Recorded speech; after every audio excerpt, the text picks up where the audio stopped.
Okay, let's go. Number 1. The 5 shoe points are compared to.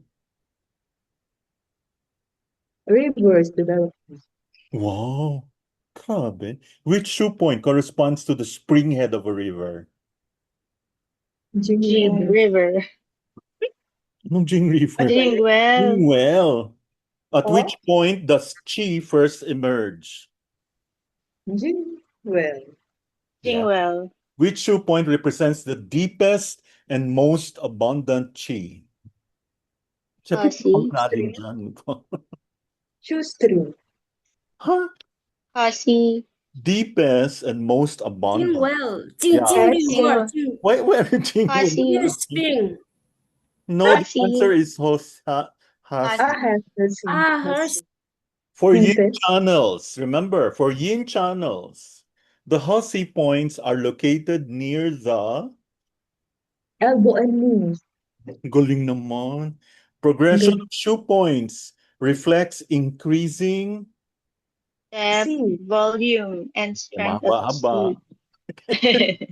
Yin spring corresponds to C. River. River. huh? C or river.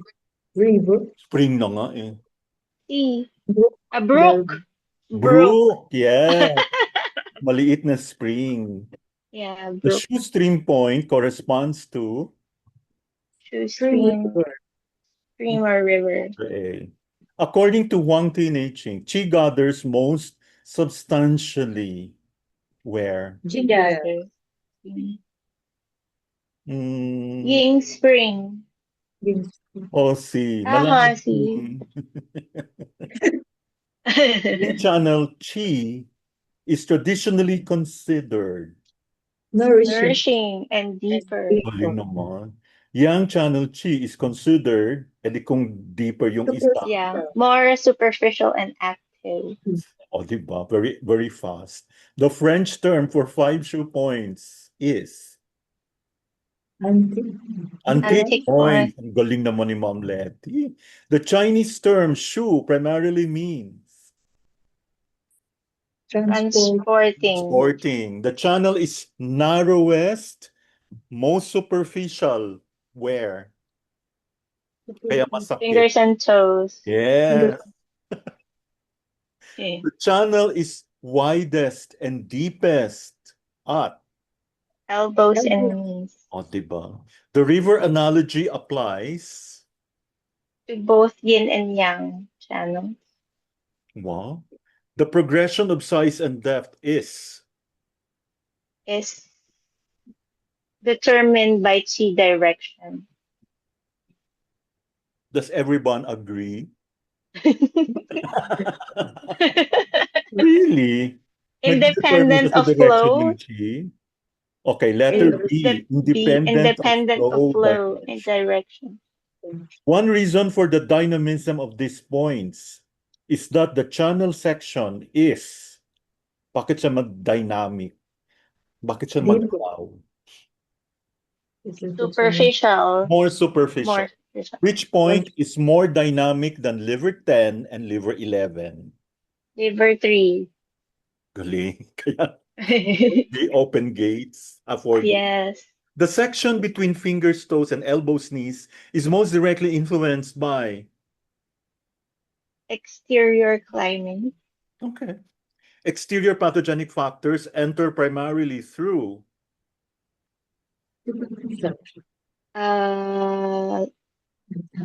superficial section of channel. wow, ang galing. Which is not an exterior pathogenic factor. Joy. At fingertips and toes, chi changes what? Direction. Depth.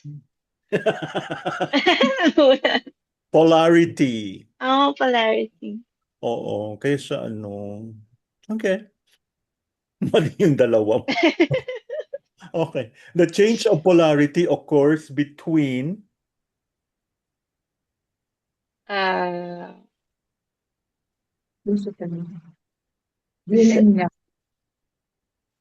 Bakit masyado tayo mahilig dun sa ano, Jing River? Point number 2. Qi and blood. No, yin and Yin yang. yang. Polarity na nga, di ba? Change of polarity contributes to Stability. magalaw na Dynamism. siya. Dynamic. Dynamism. Channel transition is compared to Meeting rivers. wow. Long channel energy transitions into, di ba? Siyempre yin and yang. Li. Wow. The second point on yang channels. Take note, yang channel, second point, belongs to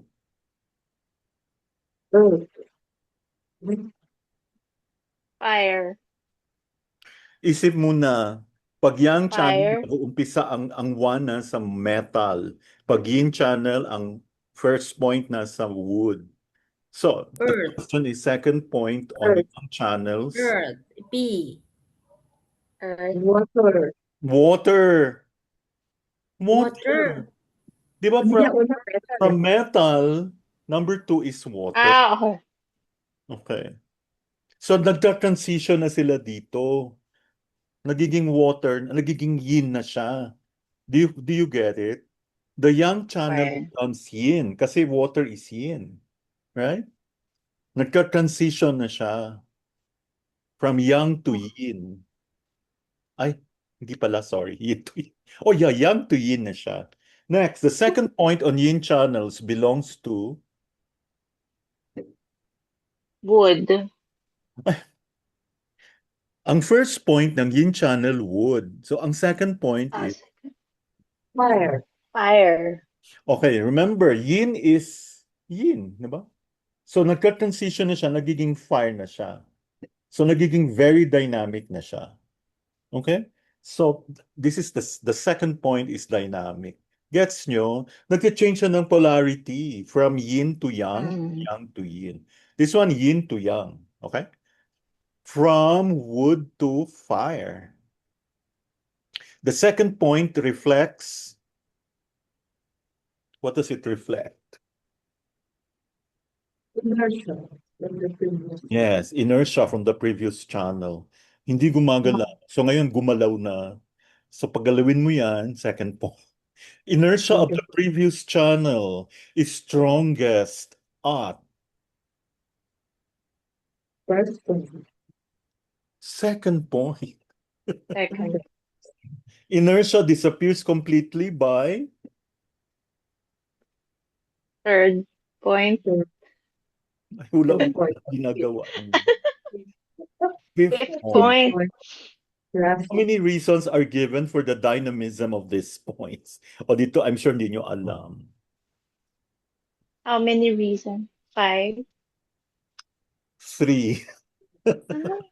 Which is not one of the 3 reasons.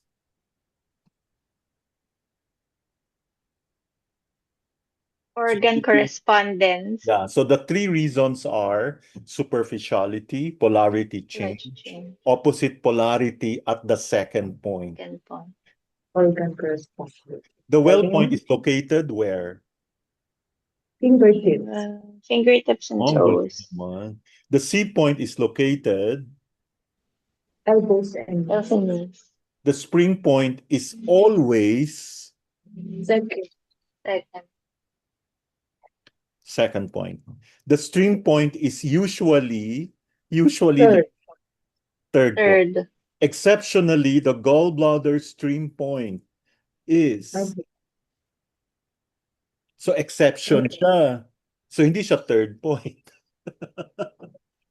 I did fourth here. Okay, fourth, Oops. di ba? Yun lang. Exception na nga eh. The C point is always Fifth. yes. Okay. According to the spiritual axis, chi at 12 points Enters. enter. I know, flows out. Outflows. Enter pala sa C. Well. Flows out. She enters. Lumalabas sa ano ba yun? Well. She Sa well. Ano bang well sa Tagalog? Balloon. Balon. Okay. Alone. At spring points, chi, so kanina nag-appear na siya, nag-i-emerge sa spring. Anong nangyayari sa chi? Ano ba? Pores Huh? Stagnate. Slips and and glides. slide. Group pa yan. Spring. At string points, chi, stream. And pores. Pores. At river points, chi, Moves. moves. At sea points, chi, Exceed. exit na. Di mo na. Exit. Exceed. Enters. And Papunta na siya sa internal organ. Malapit na siya, di ba? The whole sea point is compared to See. sea or ocean. According to the classical description, which point can most strongly influence the Zhang and Fu organs? Receive. Yes, galing. Five-shoe progression begins at the Ocean. ocean. Spring head. uh, Spring head. spring head. For yin channels, remember yin channels, they start at wood, no? Jingwell points are found at, Fingertips. 2 feet. yes. At which shoe point does chi become fuller and broader? ST. Aussie. No, shoe stream. Shoestring. Lumalakas siya. Shoe stream. R2. Pores, di ba? Pores. The Jing River point corresponds to Met. River. River. No, river. Brook. no, brook is Ying Large river. large Large. river. So the small river and the large.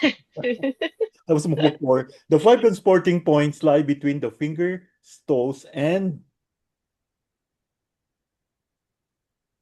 Transporting between fingers and toes. Elbows. Knees. elbows, knees. Which classical text is repeatedly cited regarding the five shoe points? Wang Bi. Wang Di Meijing. Memorized ni Ma'am Letty.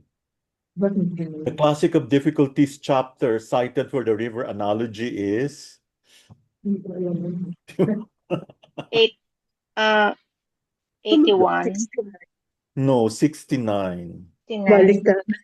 Chapter 68 of the Classic of Difficulties discusses what? Actions of the Oh, five. 5. That's right. Actions. The second point of yang channels belongs to water, remember, because it reflects the inertia of the incoming Good channel. Divergent channel. yin channel. Yin channel. Yin na siya. Kasi yang. Yang to yin. Water, di ba? The second point of yin channels belongs to fire because it reflects the inertia of the incoming Yang channel. yang Yang. channel. Oh. Where is channel chi considered smallest and most dynamic? Jingwell. Yeah. Where is channel chi considered most substantial? Papunta na siya sa mga Zhang and Fu. Stream. Shoestring. Aussie. See. The five shoe points are particularly related to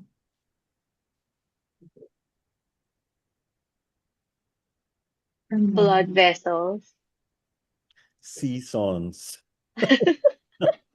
Which channel section is most rapidly influenced by climatic factors? Finger toe to elbow knee portion. One could theoretically practice acupuncture using 5 shoe. Only 5 shoes. only five shoe points. Madami kaya, di ba? Yin spring points are generally located Distal to MCP and MTP joints. Jing River points are generally located Proximal to wrists and or ankles. Hosi points are generally found. Near elbows or knees. The river analogy emphasizes increasing, Blood circulation. depth of Depth of chi. chi. Depth Ayan. of Dapat chi. Palalim na siya ng... review. I will review this. Oh yes, of course. The river, I will send you all a copy. Thanks for staying. And thank you for the ChatGPT. The river analogy also emphasizes increasing Volume of chi. Bone density. the progression additionally reflects increasing, Strength of Strength chi. of chi. which point immediately follows Jingwell, Ying spring. which point immediately follows Ing Spring, Shu spring. which point follows Shoestream, Jing River. river. which point follows Jing River. Hosi. The polarity change at fingers and toes makes channel chi More stable. more unstable. Mag-ano na nga siya eh. Very ano siya, very magulo. Ano siya? Kaya masakit, di ba? Unstable. Very superficial siya. Okay. No, nag-ano na siya, nag-change siya ng polarity from yang to yin, yin to yang. Kaya unstable siya. Because of this instability, chi becomes, grabe yung mga ano, mga tanong. Harder to influence. No, easier to influence. Madali nga. At stable nga eh. So madali mo siya, madeng. Chi bubbling from the earth. Ay, wow, di ba? Bubbling from the earth is the analogy for Earth. Shu stream. really Mga sea. bubbling from the earth. Jingwell. Jingwell. Nag-emerge pa siya, bubbling from the earth. The brook analogy. Stream. Shu stream. Huh? Brook. Ying spring. King Spring. Ocean analogy. The favorite. Hosi. Yes. Which channel type is considered more nourishing? Yin. Which channel type is considered more active? Yang. As channel chi travels toward the body, it becomes, Larger and deeper. wow. The superficial channel section is viewed as the connection between Yin Blood and and chi. blood and chi. body and environment. Which of the following is not a reason for point dynamism?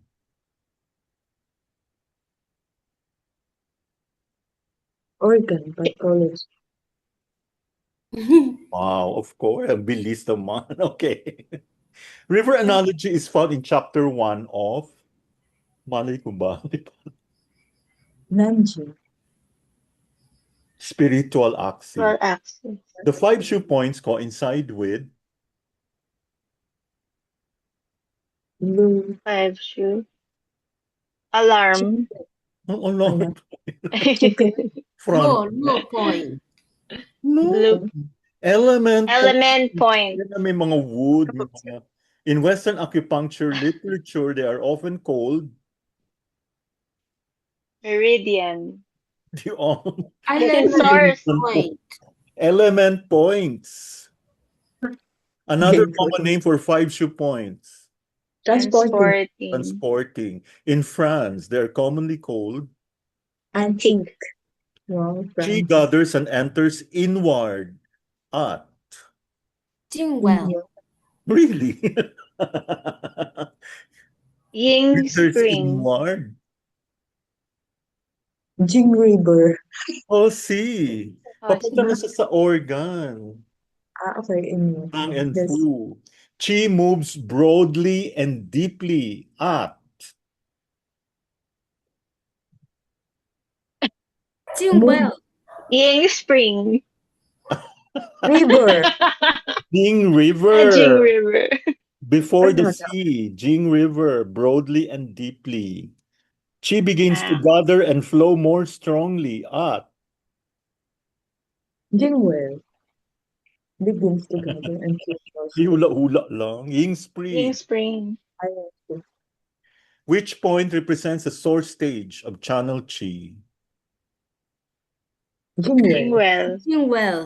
According to the spiritual axis, at which point does Qi pour? Buhos. Spring. Hershey. Ying To Spring. stream. To At Spring. which point does Qi move? Ang ina lang to eh. Bakit nakalimutan na? Jing River. Jing River. At which point does Qi enter? Jingwell. Jingwell. Enter. Cassie. Hershey. I see. The Aha. complete analogy progresses from Progress. Progressive. River, River to to ocean. no river to ocean. No, sea to spring. Spring Bring head to head to sea. sea. The energetic polarity transition occurs at transition. elbows and knees. Fingers and toes. Fingers and toes. Kaya masakit na. Get. Which shoe point is always located? Now we understand, no? Remember when you are unconscious or when someone is unconscious, Yes. needle P6, no, I'm sorry, is it P9? No, diba do The tip, no? Tip of the pericard, PC9, heart 9, there's another one. in the emergency point, Doc? Is it do 26? Okay, which shoe point? Yeah, do 26. Yeah, the last one is do 26. Which shoe point is always located near elbows and knees? Hershey. Which shoe point is always the second point along the channel? Ying River. Huh? Ying Spring. Ying Yes. Spring. Spring. Ying Which River. key point is always the fifth point of the sequence? See. And finally, the five-shoe theory primarily describes the progression of Chi flow. Blood channel circulation. Qi flow. Flow. Congratulations, everyone. I'll give you all a copy. Wow. O, diba? Thanks, Doc. Wala yung lecture, ha? Memorize talaga nila. In